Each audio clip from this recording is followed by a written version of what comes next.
Okay, so all of you may have started working on this problem right here.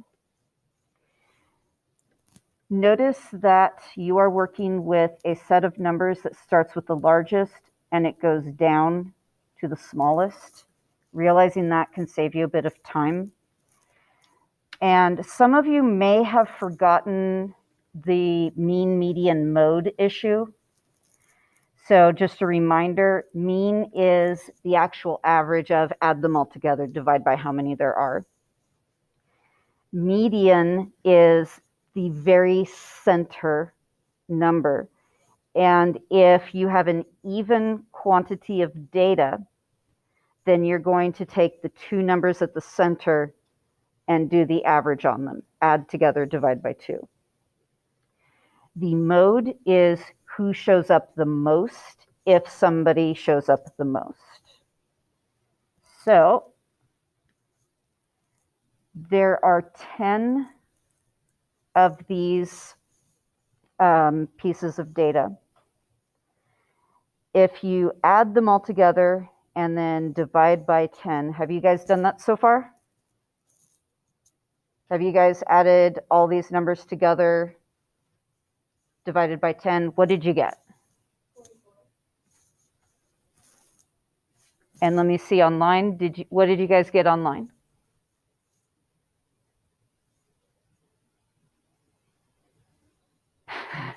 I want to make sure you're there online because I just see a bunch of circles. Thank you. At least one response online. Okay. Then the median is the center. And I put a red mark where the center is between the 10 numbers. And since it's an even quantity, you're going to take the two center numbers and do their average. And what does it happen to be? 44 again. And then the mode is?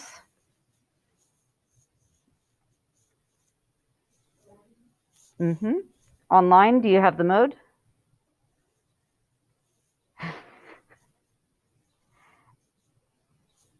Correct. 40 shows up twice. None of the other numbers show up twice, so that is your mode. Then standard deviation. I know that calculators have the ability to, you type in the set of numbers and it will tell you the standard deviation. You're expected, though, to practice the mathematical formula. And this is a really nice step-by-step guide on how to calculate that standard deviation. So we already found the mean. We added the numbers together, divided by 10. That got us 44. The next thing you're going to have to do is find the difference between each data item and the mean. Now, when it says x minus mu, mu is the mean, not the sound of your cat. Ha, ha, ha. Maybe. So what you're doing is taking each number and subtracting 44. So coming back over. So I'm going to go through each one of these numbers and subtract 44. So 51 minus 44, 48 minus 44, 47 minus 44, and just keep doing that.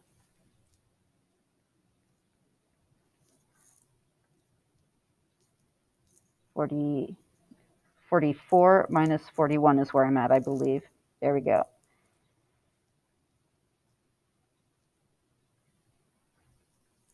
So just get that list of numbers, and I just realized I wrote the numbers. Silly me. Try that again.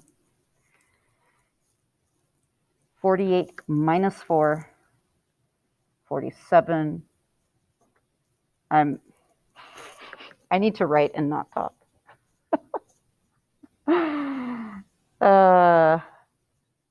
Sleep deprivation, it does really bad things. Okay. Then, that was step 2. Next, you are going to find the square of each of the differences. So we're squaring each number. So 7 squared is, everybody? Yay! 4 squared? Yay! And then just keep going. When you square the negative numbers, they do become positive.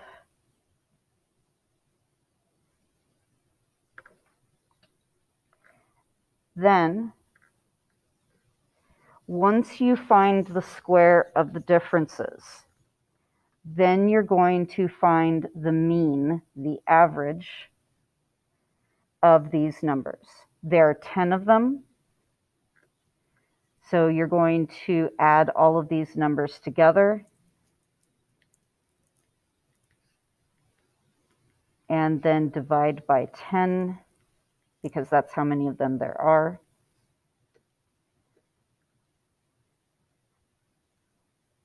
And what number does that give you?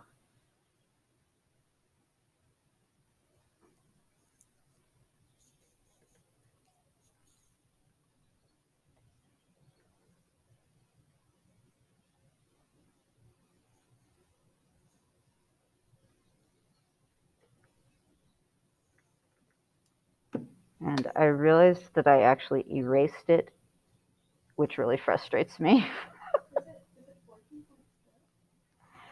I had just looked at it, and then I had it written down, and then I realized I erased it.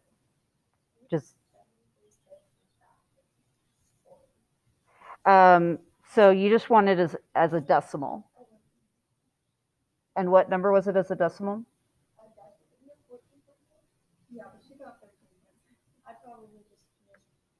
What? Yeah. So 14.6. Thank you. Yep, they got it too. So then finally, take the square root of that average. And I think someone has a hand. Was that a question? Or just a mistaken hand?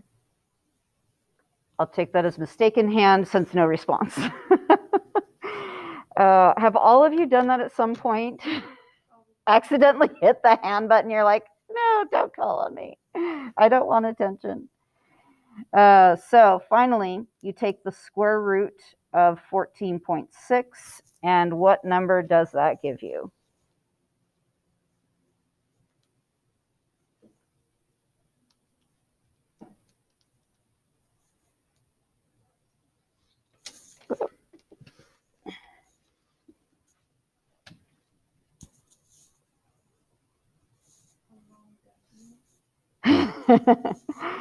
So just go with the nearest hundredth, so 2 digits after the decimal point. What number does that give you?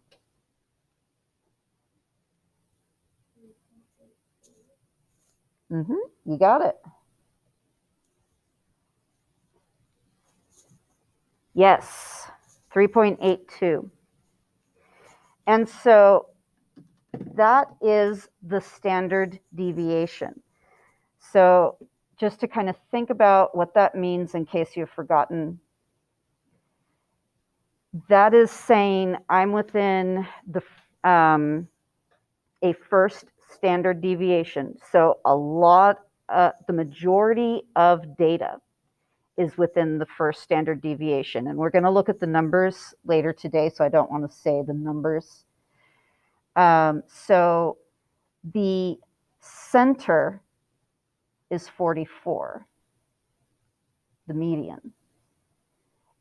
If I add 3.82 and subtract 3.82, take a look at how many of these are within that. So let's see, that's not going quite to 4, so between 40 and 48, but not including 40 and 48. Do you see that that it's a huge majority within one standard deviation? And we're going to be taking a look again at the percentages. So we are now ready for moving on. Now, normally you're supposed to do this in groups, and that would be awesome, but 1 hour and yeah. So you're expected to think about some of those vocabulary words. With you talking with each other, it means you use these vocabulary words with each other. You are going to just look at the pair as you go down one at a time, and what are the differences that you see? And I want to point out that the two that you see here are frequency tables. So this one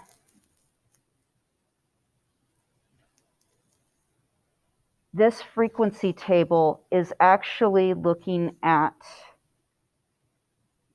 here is your mean, and this is one standard deviation away from that mean. And each of these values on the y-axis are telling you the percentage of the number of people that have that score at each location of those. And then if you look over here at this frequency table, this could very likely be taking a look at people's weight with a family, because I'm thinking we're going with infant there. If it's, no, actually that's really, maybe it's weight of an animal that has very, very tiny babies. And they've got a huge population of these animals. And you're just looking at, for example, the quantity of them who weigh 200 pounds is like 70. I need to actually follow that with a line, but I can't draw a straight line. So I would say maybe 78, 77, something like that, are the number of animals in that group that weighs about 200 pounds. So what is the difference that you see between these distributions?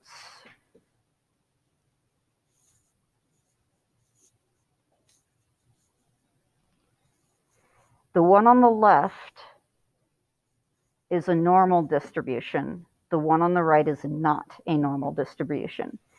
So what about the one on the right causes it to not be normal?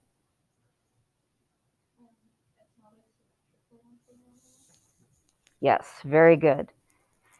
And what about online? What do you see?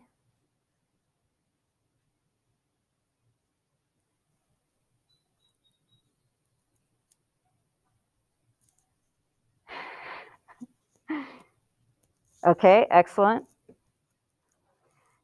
So I've had not symmetrical, lopsided. Is there a vocabulary word I can use with that?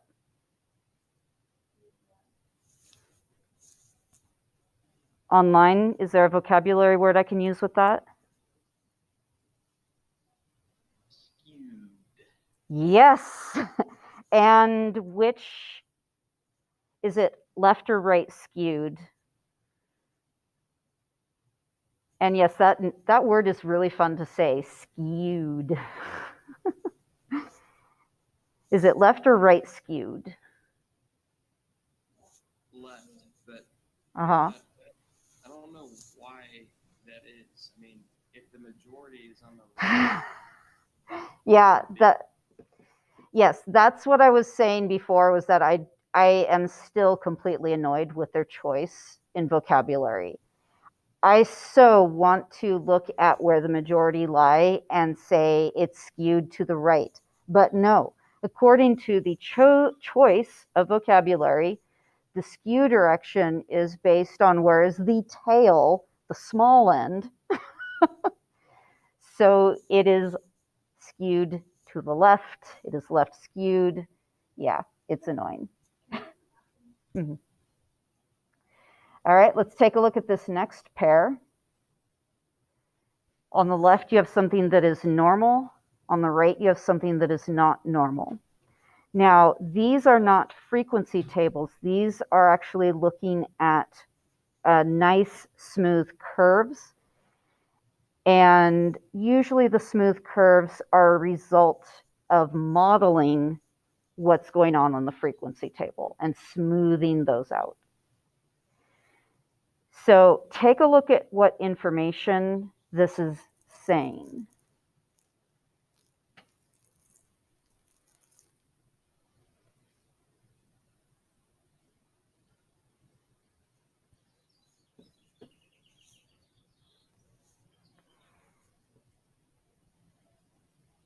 With the information you're looking at here, what are they trying to have you understand about where your mean, median, and mode are?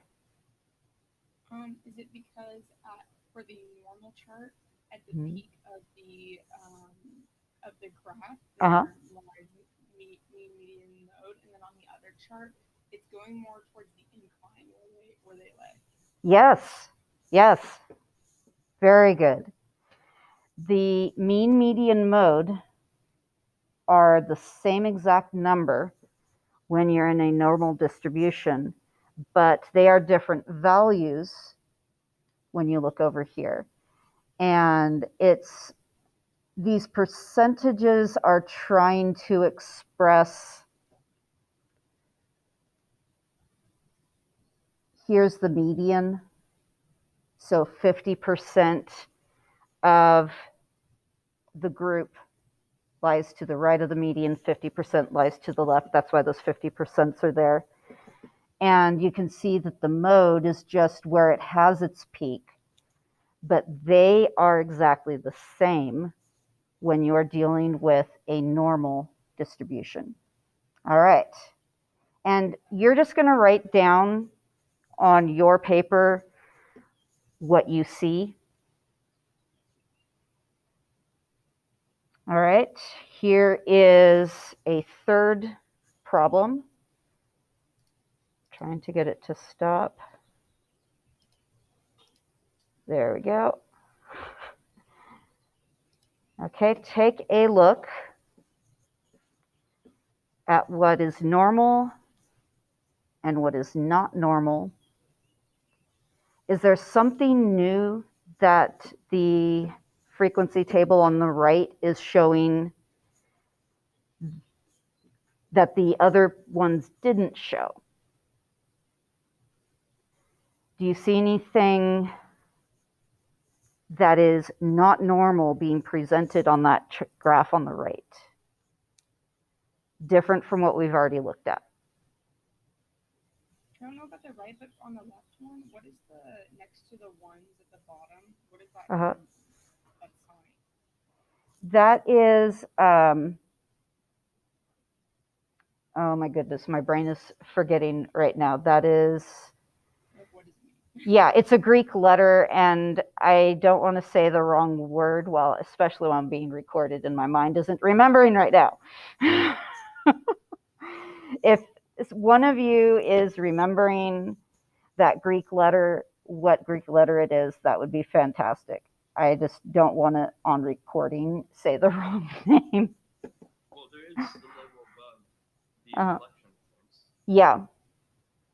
Yeah, I just don't remember off the top of my head the name of that Greek symbol. I can look it up, but it's a particular Greek symbol, and it's used for standard deviation. So it's a Greek letter. And this is also a Greek letter, mu. And I'll come back to telling you what that other Greek letter is, but my brain is failing me at the moment in remembering it. What do you notice on this frequency table on the right that causes it to not be normal that the other ones didn't have?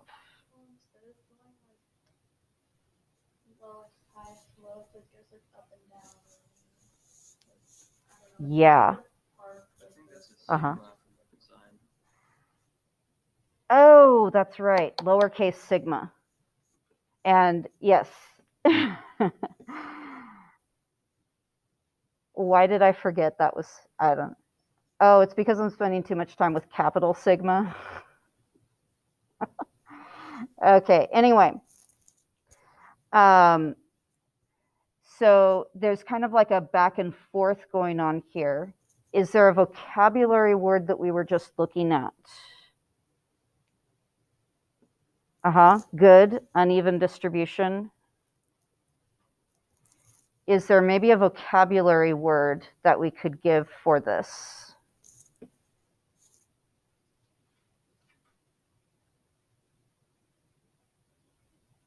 That's your hint.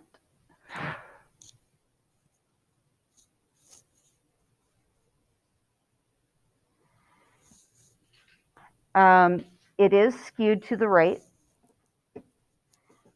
2 peaks. What is the vocabulary word for 2 peaks?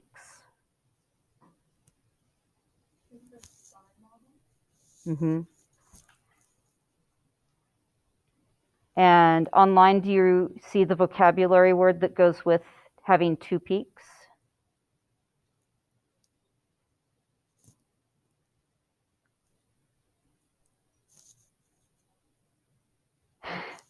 Bimodal.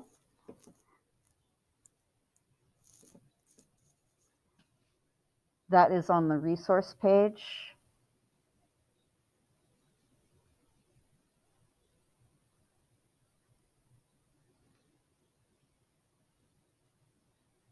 And it also talks about it. Here we go.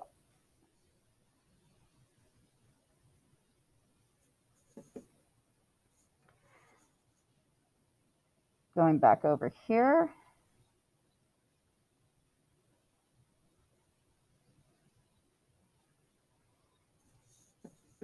What do you see as different between these 2 frequency tables? We've got the normal one on the left, the one on the right isn't.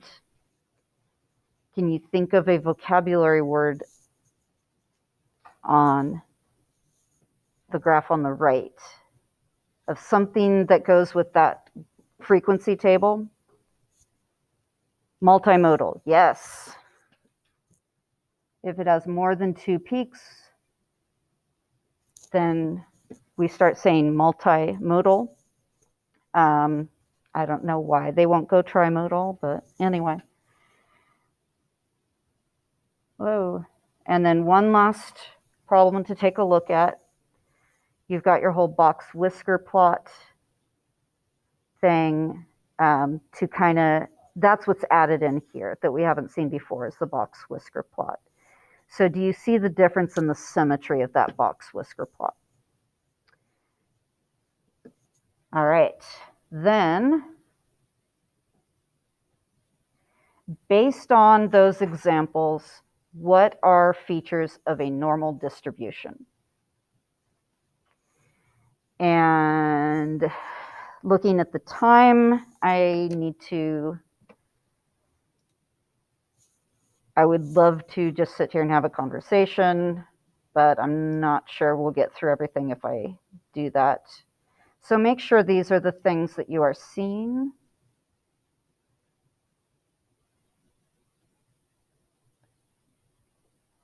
And maybe there's more that you would add on to that. But symmetric is very, very important. The fact that the mean, median, and mode are equal. The frequency curve is symmetric.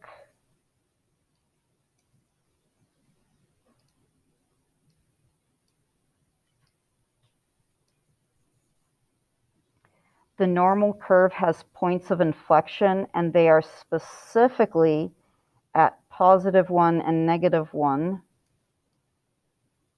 standard deviations. So they are the points that are 1 standard deviation from the mean. And unimodal.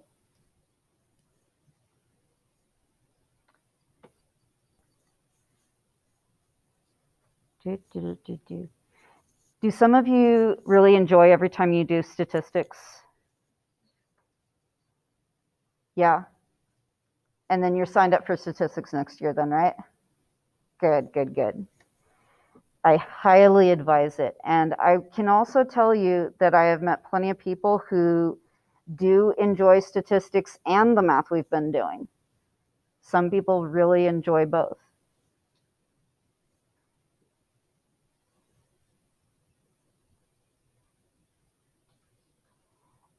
And I do have to say that statistics, as far as future jobs are concerned, is far more profitable than theoretical math. Far more profitable. Additionally, everyone should be aware of statistics so that when you are presented statistics, you understand what you're working with and understand how statistics can be created to favor something as well. Anyway, so next, what you are looking at is you are going to determine what the standard deviation tells us about a distribution. So let me point out to you that on these problems, the mean is 3 for each and every one.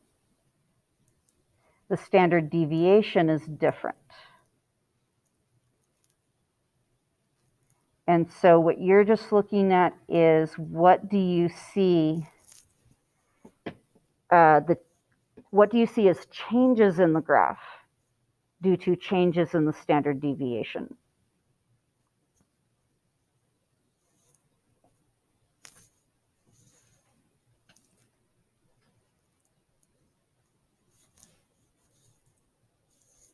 And you can just name one thing you see that's different. The height of the, I can't hear. the height of the curve. Anything online? Something you see as different? Oh, between online and in class, we've got both height and width.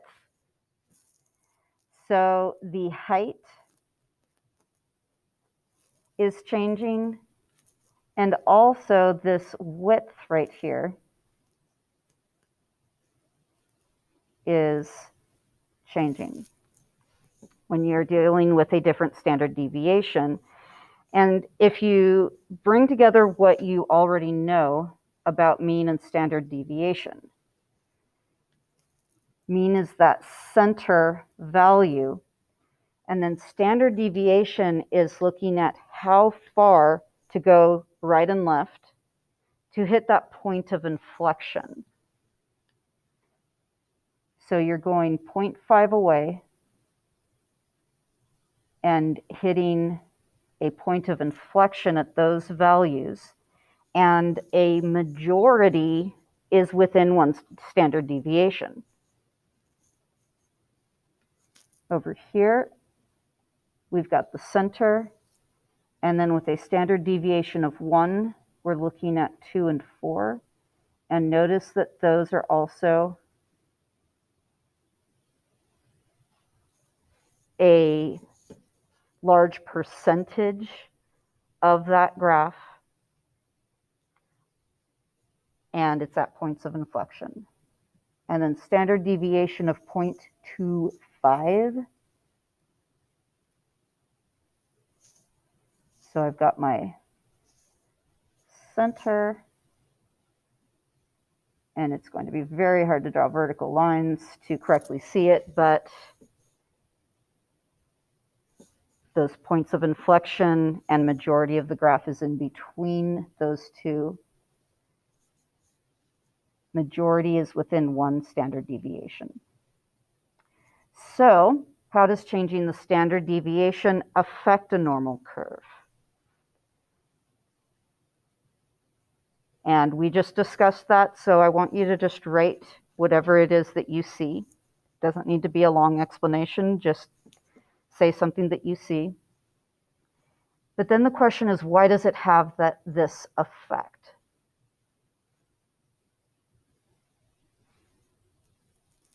Why is it that you see that with a smaller deviation, with a smaller deviation compared to the other ones, it goes a lot higher, but its spread isn't very far. When I look at the largest standard deviation, I get the one that is shortest and with the widest spread. What do you know about the amount of area that I'm trying to highlight, but I have too large of a highlighter? Okay, there we go. Okay.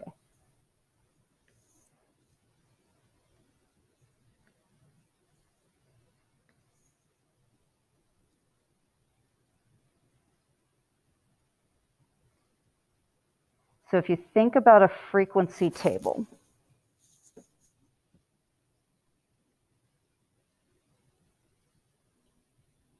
you're looking at, say, the same number of people, the same number of test takers, the same number of how many are involved in this event. And so that area is looking at, what am I trying to say? Once you have, again, sleep deprivation. What would you guys say about a frequency table and why it is that amount under the curve? Perhaps I should have you talking. Why would that amount be the same?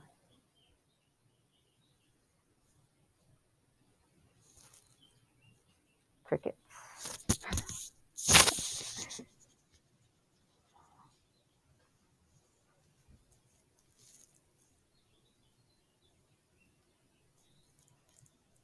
All right, I want you to think about that. And let's take a look at this next bit. With these, we are dealing with the standard deviation is all the same.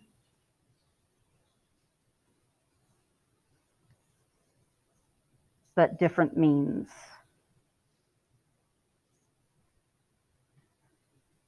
Can you tell me what effect does a different mean have if you keep the standard deviation?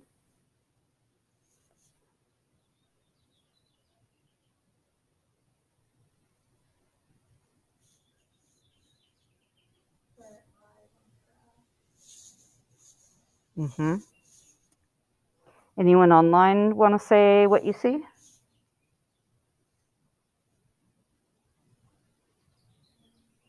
Moves left or right. So where it lies on the graph changes, but do you see that it's the same exact shape?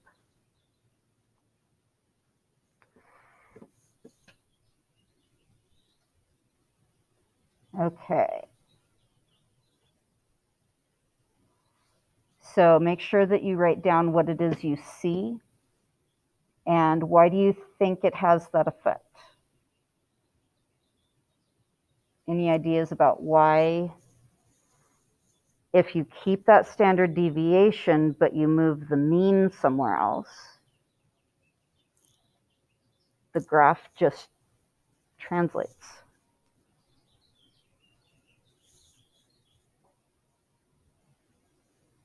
So keep thinking about that. And now some true-false questions. Let's see if you've picked up the things that were intended to be picked up.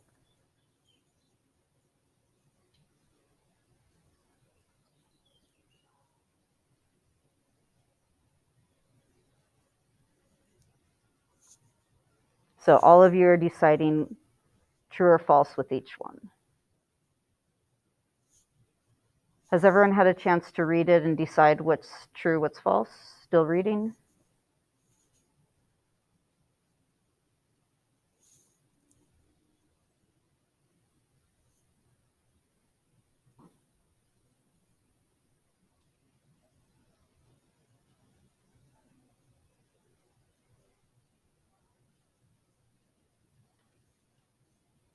Maybe texting instead of reading?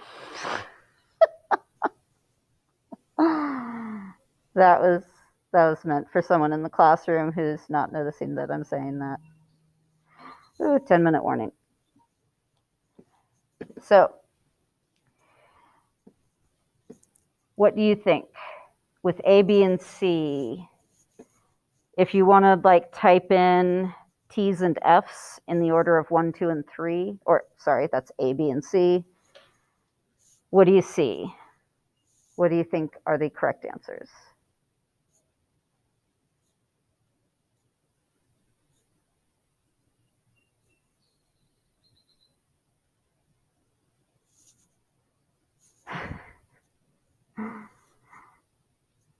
I know a lot of you are probably very tired. You're studying for finals or midterms.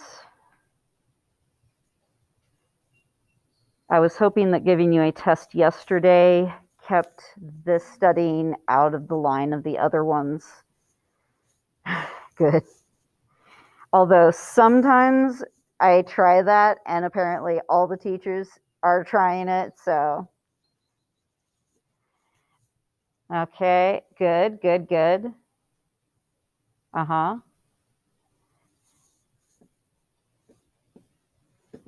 So in class, what do you see as the answer to C? Is a normal distribution bimodal? Good.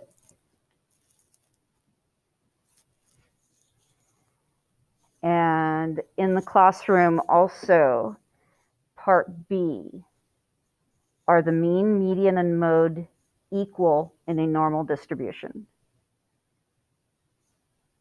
True, good. And no one's answering A. Does the graph of a normal distribution depend on the mean and the standard deviation? So basically, does it make a change if you change the mean? It does make a change. If you change the standard deviation, does it make a change in the graph? Mm-hmm. So true. Both of those cause changes. Changing the mean doesn't change the shape of the graph, but it changes its location.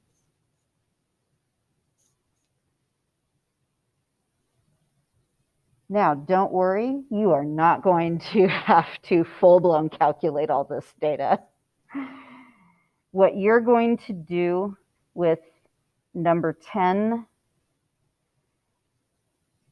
is you are going to figure out, based on, you are told that the mean wing length of a housefly is 4.55 millimeters, and the standard deviation is 0.392 millimeters. So with a calculator, you're going to put right here in the very center the mean wing length of 4.55.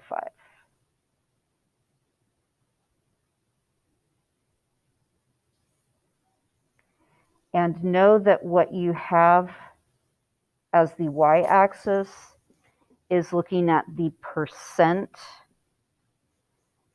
who have the wingspan of 4.55. And that's out of a lot more data than just 100 sample wing lengths. Can you imagine being the person who measures? That's only 100. Imagine how many they measured. That does not sound like a fun job to me, but I'm sure for someone it is.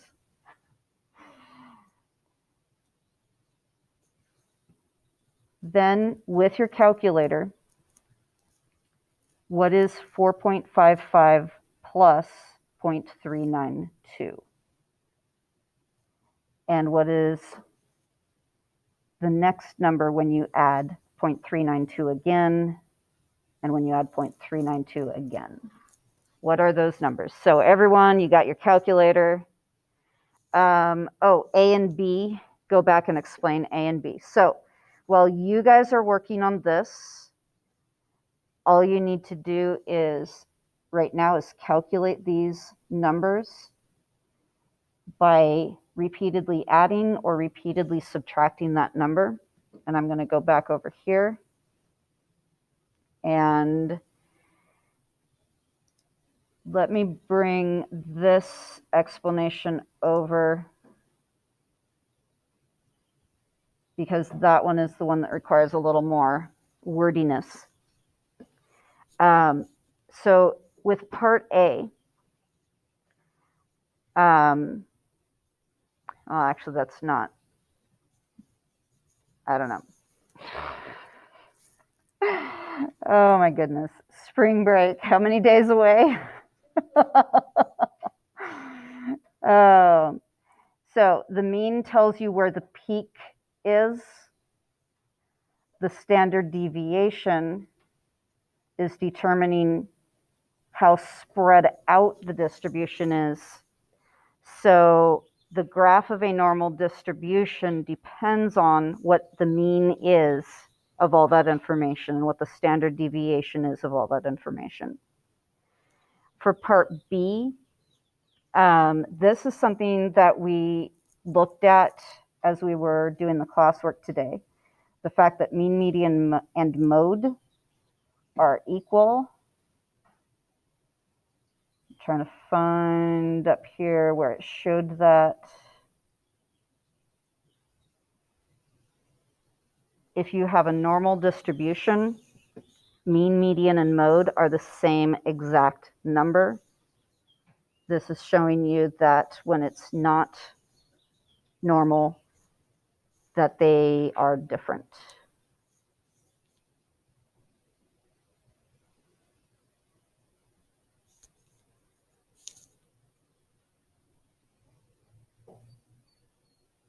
Okay, has everyone had the time to make those calculations?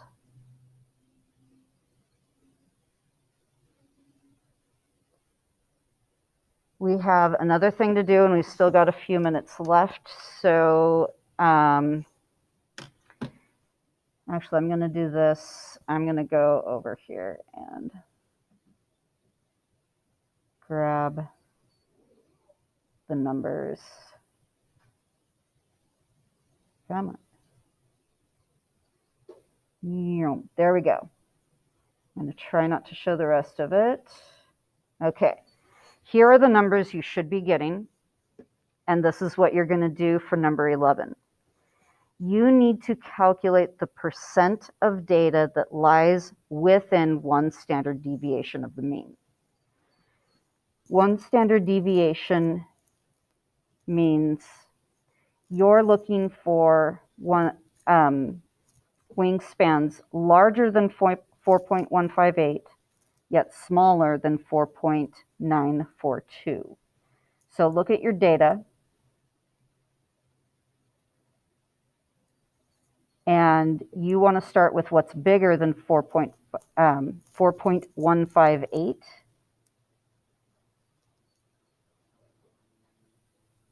And then continue on until you reach 4.942.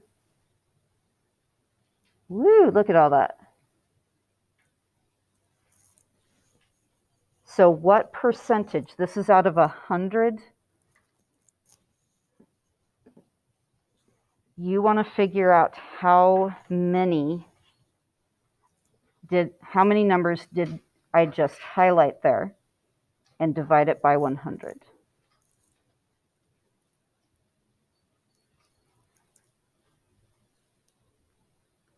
You need to see it come to that conclusion. So you need to look at how many there are. The next thing you're going to do is look at how many of these are within 2 standard deviations. With 2 standard deviations, you're looking at being larger than 3.766, while all those, while remaining smaller than 5.334. Oh, that's all but 4. So what you're going to find is 68 were highlighted in pink of those 100 numbers. If I've got all but 4, then I have 96% are within 2 standard deviations. And then within 3, it's everything approximately 100%.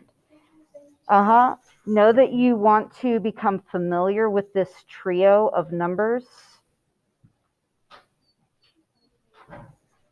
It is called the Empirical Rule. States that almost all data will fall within 3 standard deviations of the mean. Approximately 68% will fall within the first standard deviation. To be within 2 standard deviations, 95%. To be within 3 standard deviations, almost everyone, but it's 99.7% on average, which means when you're really beyond 3 standard deviations, you are extremely abnormal. And it's only 0.3% of a group that shows up beyond 3 standard deviations from the mean. Okay, so I guess my time is up, apparently. Are you going to be posting this video on the assignment? Yes. Yes. Thank you. Have a good one. You too. And everyone's taken off quickly. I've got to stop the recording. So,